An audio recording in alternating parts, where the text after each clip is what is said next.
the Flying Royals, a sensational troupe of performers, trapeze artists, and more. Here with us now is April, the lead performer and owner of the Flying Royals. And this is so cool to have at our state fair. We haven't had you guys before. No, we're very excited to be performing here for the very first time at the Utah State Fair.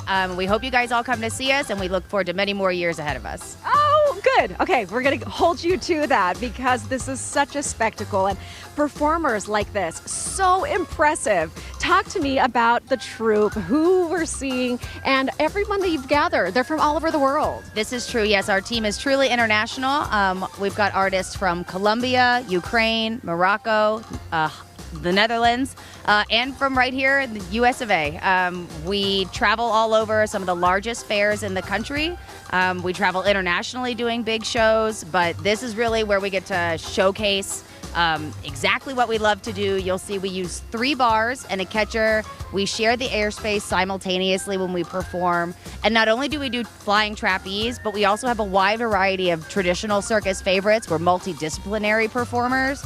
So you'll see lyra, you'll see juggling, you'll see handstands and balancing, acrobatics, all in our 360-degree spectacular show space. Okay, you say you share the airspace, so there's often multiple things happening up there at the same time. What is it like to work together as a group with partners and individually to know what the other person's going to do to build that trust and maintain the safety and that unspoken language? Right, you've nailed it. So we actually have a lot of chats around the dinner table where we say, what if we did this person and that person? And then you see a lot of hands doing this, and then we go up there and we try it. This is a team that truly lives, works, plays, eats, sleeps, breathes together. We do it all, and so we do have that really tight culture, really tight family feel. And I think you can see it when we perform too. And what is it like training, preparing, being in this business, doing this day after day, taking care of yourself physically, mentally, all of it?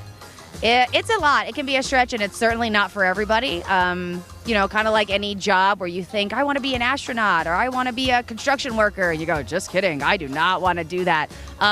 Being a circus performer is just as hard as any other physical activity. We are professional athletes. We do training, we watch what we eat, we exercise, we have to do the therapies. We do give ourselves time for play. My husband and I are also raising 3 kids, and the troupe helps out with that. So we are as busy as we can make ourselves all year long. Okay, now I'm even more impressed because raising kids, working any job is no joke, let alone something that is so physically demanding. And seeing some of the performers up there right now, I mean, this is the whole goal, right? How effortless it looks, but it truly is mind-blowing. What does the crowd say? What are the responses like when they see this?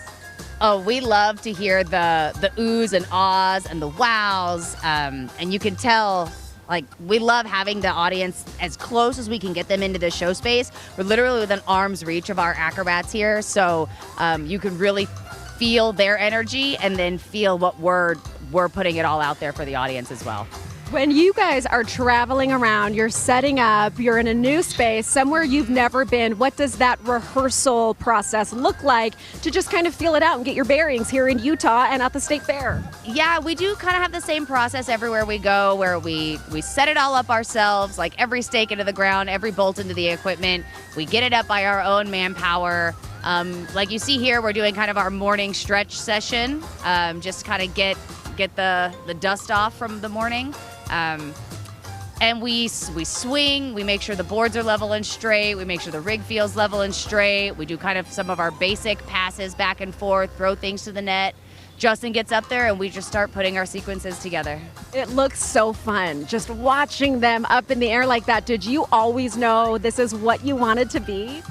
Yes, and my mom would hate to hear me say that, but yes, I've always wanted to be a performer. I guess you could say I'm a show-off by nature. I grew up a competitive gymnast, and as soon as I got into college, I went to Florida State and I joined the circus program there, and I was like, that's what I'm gonna do, 100%. And they kept asking, what about grad school? And I was like, yeah, I'm gonna be a circus performer though.